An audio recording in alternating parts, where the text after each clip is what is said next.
Hello po mga farmland, magandang araw po sa ating lahat. Mga farmland, nandito po ako sa Chaong, Quezon. So ito po ay located po dito sa barangay po ng Kabang, Chaong. So ang property po ay along Barangay Road. Ayan po yung Barangay Road. At talagang kapit na kapit siya sa Barangay Road. And then, ito po naman yung hanggang dun po yung putol na semento. Estimated ko po dyan, mga 30 meters lang po yung layo. Yun po, sementado po yun. And then, ito po rough road. Yan. At mga ka-farmland, ang kagandahan po, ang frontage po nito sa Barangay Road is 150 meters frontage po. Yan. Yan po ay patag na patag. Taniman po ng gulay at ng mga mais. Yan, kung makikita po natin, mountain view po, ayun po ang Mount Banahaw. Medyo tagu po ng ulap. At ang kagandahan po, ayan na po, may linya po ng kuryente.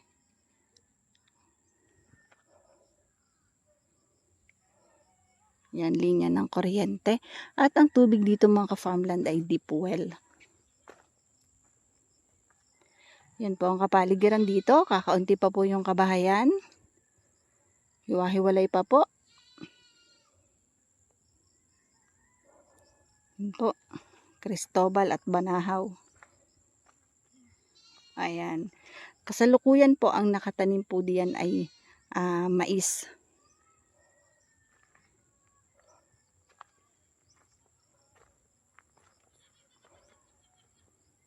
Ito po ang sukat ay 34,055 square meters po. So 3.4 hectares.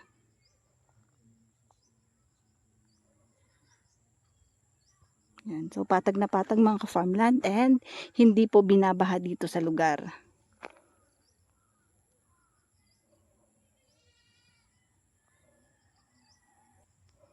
So ayan, diretso pa po yan hanggang dun po yan sa may kabahayan.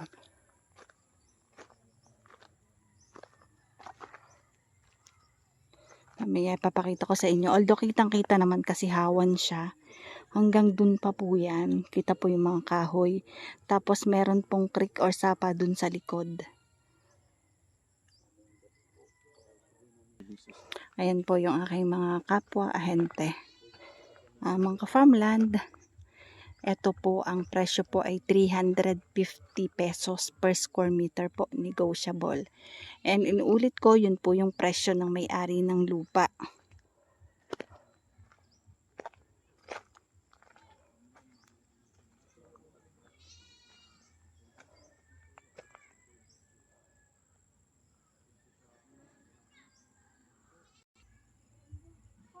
Hello mga ka-farmland, ito po yung pinaka right of way or yung kalsada.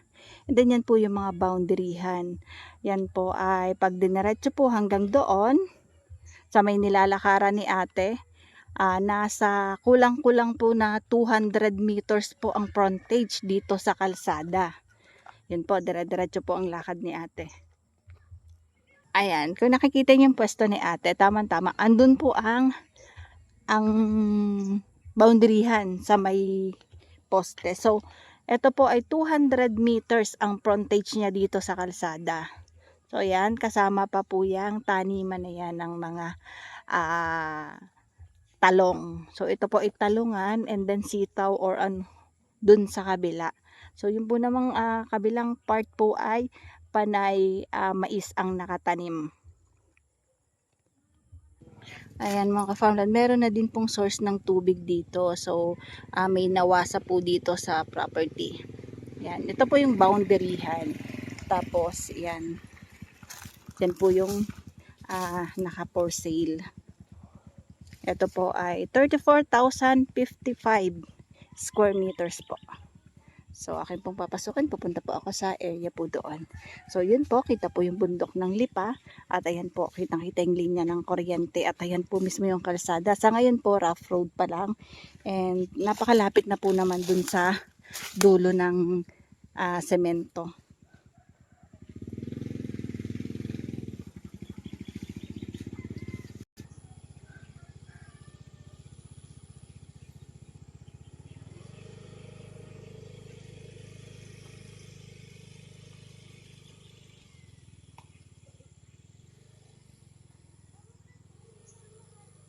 Mga ka-farmland, ayan po yung mga nakatanim dito. Ito po ay area po ng talungan.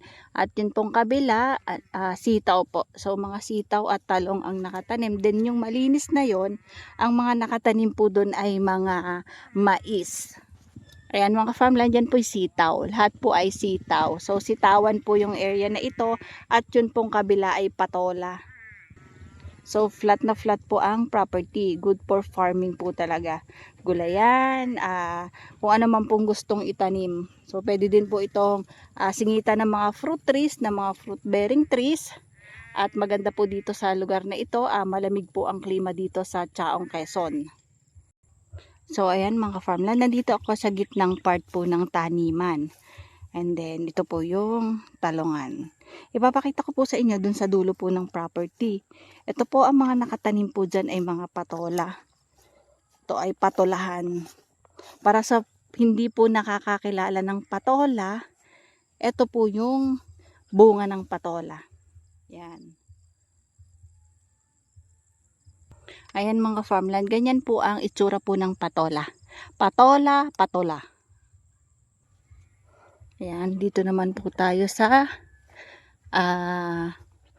parang okra yata ito. Portion by portion po pala yung mga nakatanim dito. So kagaya niyan, ito po may mga bagong tanim po dito. Doon po sa mga talungan. Ito mga okra naman dito. Yan, ito po ay may mga tanim na okra. So sa ngayon, ayan, magre-ready na po at namumunga na. Mga buko pa lang. Yan. So ayan po, Banahaw in Cristobal.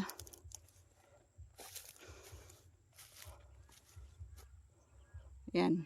Hindi lang po kita kasi puno po ng ulap.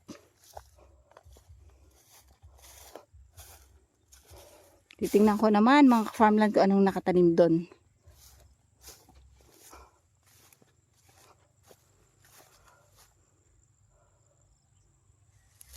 Yan, kitang-kita po ang kalawakan ng property. So, pwede po talaga i-develop. Hindi pa po ganun kataas ang price. Ito po ay 34,055 square meters na 350 pesos po per square meter. And take note mga farmland, ito po ay negotiable pa. So, pwede pa pong mabawasan ang presyo na 350. Ang mga farmland sa area naman po na yan, yung mga okra, siningitan na niya sa gilid ng mga sitaw. So sitaw po yung mga nakatanim dyan. Yan po may pakapitan. Yan po mga sitaw po yan. And ito okra pa rin po hanggang doon. And doon titingnan ko naman kung ano mo pong nakatanim doon. Ayan mga farmland, meron pa rin po mga sitaw dito. And ayan, okra pa din po. So may mangilan-ngilan pa po dito na puno po ng sinturis or ng dalandan. So parang ito po dati pong dalandan, lahat ang nakatanim. So may mga mangilan-ngilan pa pong punong naiwanan. And titingnan po natin doon sa gilid, doon sa may creek na tinatawag or may sapa daw doon. Ayan po, ito po yung sitawan. Yan po yung kalawakan at kitang-kita naman po ninyo ang linya po ng poste dyan sa tabi ng kalsada. So yan po ang Banahaw. So dito ako dadaan mga ka-farmland sa gilid ng mga sitaw. Papunta po ako dun sa dulo. Punta ako dun sa dulo ng property sa boundaryhan dito sa may sapa o sa may creek po.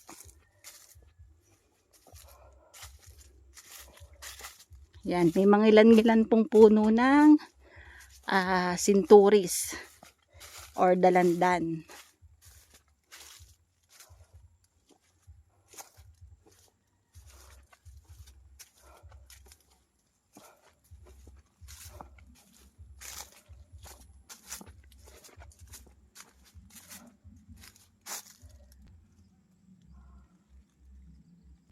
So mga farmland, nandito na po ako sa tabi ng sapa.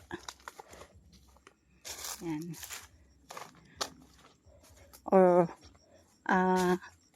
ano po, maliit po yung tubig. Doon, andun po yung sapa niya. So maliit po yung tubig. Parang pag mainit siguro nawawalan po ng tubig. Yan, dito po meron po dito mga centuries pa. May mga natira pa pong mga centuries. So ang ano po, ang mangga po is outside na po ng property, sa kabila na po kasi ayan yung boundaryhan.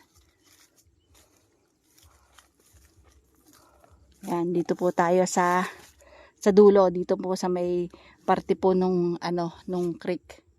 Yan, may mga ilan-ilan pa pong bunga ang centuries.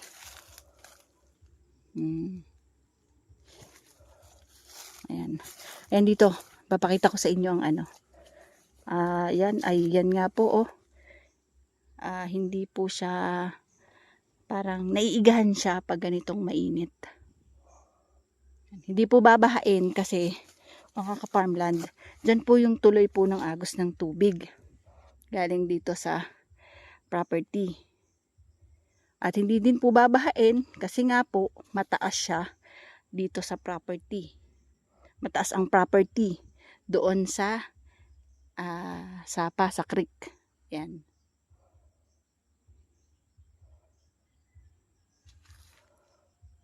Ayan mga ka-farmland, ganda ng property, patag na patag. Ang layo po nito sa National Highway po ay 4.4 kilometers. Ayan po. So mga ilang minutes drive po. At ang kagandahan po dito sa kapaligiran dito sa property ay hindi pa po ganun kadami ng tao. Ayan. Dito po tayo sa side po ng creek. So dito sa area na ito mga ka-farmland, panay sitaw pa rin po ang nakatanim.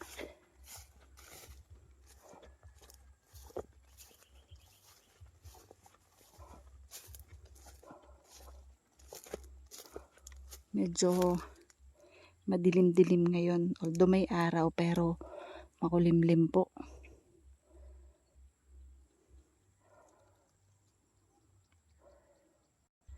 Ayan mga farmland. Yan, nandito po ako sa gitna ng property. So medyo hinapo ako at galing ako dun sa malayo-layong portion, dun sa may dulo po nung creek.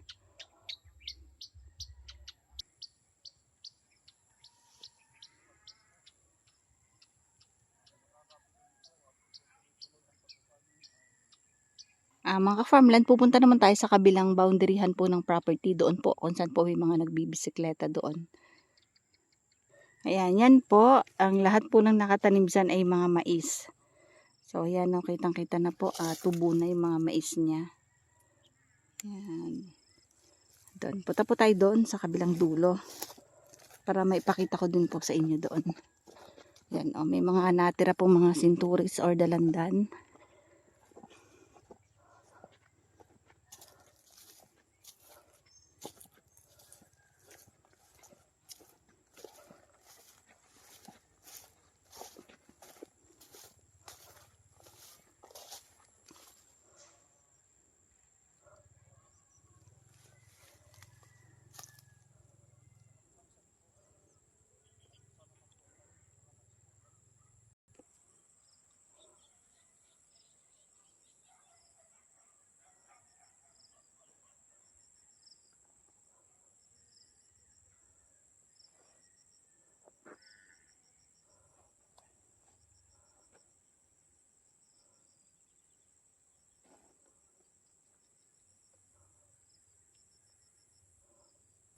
So mga farmland, dito na po ako sa dulong bahagi po ng property.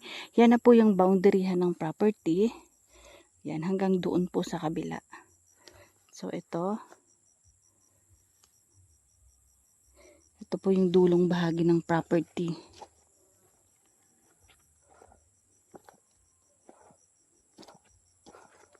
Yan, yun po yung boundaryhan na po. Ito po ay 34,055 square meters po yan na updated tax po, tax declaration. Pwede pong patituluhan, wala pong utang sa buwis, and flat na flat ang property. Ang shape po nito ay square po. Yan, maganda po yung sukat ng lupa. So pwede po itong pa-title. At ang kagandahan po, yung lahat po ng tubig na mula dito sa property ay dyan po napunta sa kanyang creek. So, kabila lang po nito yung school. May school din po dyan. And ang layo po nito sa National Highway po ay 4.4 kilometers. Then, ang frontage niya po sa kalsada ay 200 meters frontage po. Yan. Nakakatuwa kasi ang lapad. So, ang lapad ng kanyang harapan. Ang presyo nito, 350 pesos po sa may-ari ng lupa, mga farmland. So, yun po ay slightly negotiable pa. Yan, para po sa mga naghahanap po ng farm lot na gusto nyo gawing taniman, gusto nyo maging farm resort, retirement home, retirement place, retirement farmland. Ito na po ang isa po sa maganda na pwede naming mai-offer sa inyo. Kasi po ito po ay updated tax po. Buhay po yung nakapangalan sa tax deed. Pwede pong mapatituluhan. Ito po ay located po dito sa Chaong, Quezon.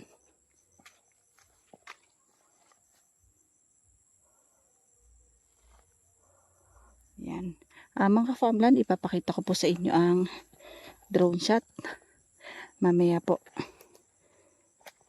Nitong farm lot. So, kitang-kita po ang view po ng bundok ng Lipa and ang Mount Cristobal at Mount Banahaw po. Ayan. Yan mga farmland yung boundary ng property. Ito. Ito po yung boundaryhan. Yan. Tapos palabas na po yun sa kalsada.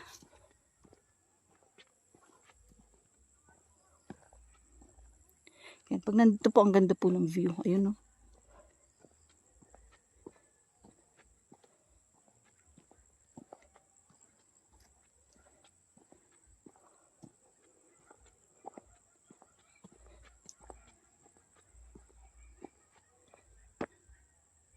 Yan, di ba kitang-kita nyo po ang kapatagan.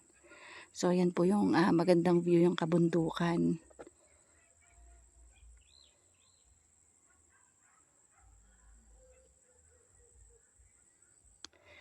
Ayan, punta tayo dito sa gitna. Dahan-dahan lang po tayo mga farmland kasi po may mga tanim. Ipakita ko lang po sa inyo. Yan, lahat po yan ay mais.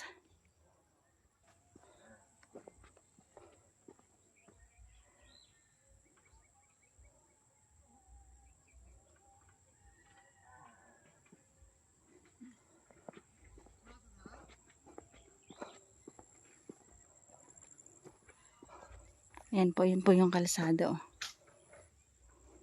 200 meters frontage po sa kalsada. Ito yan na nga po yung magandang tanawin. Puro ulap lang po talaga kaya hindi po makita. So yan po yung kalawakan. At ito po ay located po dito sa Chaong, Quezon. So maganda po yung property.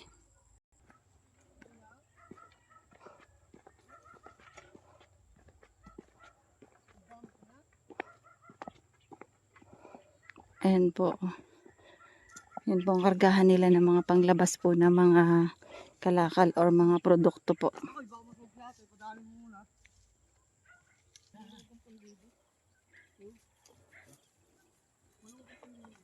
Ayan po yung kanilang kargahan ng mga produkto dito.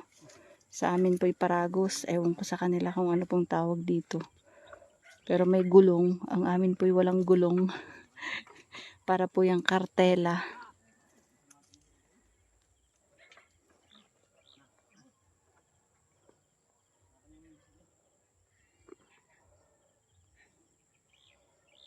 Pagkaganda ng view din eh. Ulit ko mga farmland. Ito po ay 34,055 square meters po. tax deck, updated tax po, walang utang sa buwis. At mga ka-farmland, ito po ay 4.4 kilometers po ang layo sa National Highway. Yan po ang pabuuan ng property. Bye-bye mga ka-farmland. See you for the next videos. God bless po sa ating lahat. Bye-bye. Maraming salamat po sa aking followers, viewers, and subscribers po. Mag-iingat po tayong lahat. At to be followed po ang akin pong drone shot po nitong property. Bye-bye.